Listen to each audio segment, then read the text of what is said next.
22 June 2025, দিন রবিবার, দুপুর 2:57 থেকে শুরু হয়েছে এই বছরের অম্বুবাচী যোগ। চলবে বুধবার মানে 25 জুন পর্যন্ত।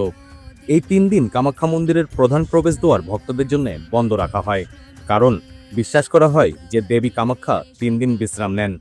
যেমনটি মহিলাদের ঐতিহ্যবাহী ঋতুস্রাবের সময় পালন করা হয়, ঠিক তেমনই এই সময়কালে বিশেষ পুজো অর্চনা করা হয়।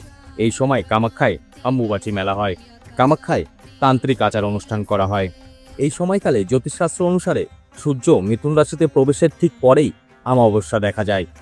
পাশাপাশি কিছু নিষেধাজ্ঞাও রয়েছে। শাস্ত্রে এই সময়ে বিভিন্ন কর্মের কথা বলা হয়েছে যেগুলো এড়িয়ে চলা উচিত। এই সময় বাড়িতে থাকা সকল দেবী দেবতার মূর্তি লাল কাপড় দিয়ে ঢেকে রাখার পরামর্শ দেওয়া হয়। অম্বুবাচীর সময় মন্ত্র উচ্চারণ করে পুজো করা থেকে বিরত থাকবেন। পরিবর্তে কেবল ধূপ জ্বালান এবং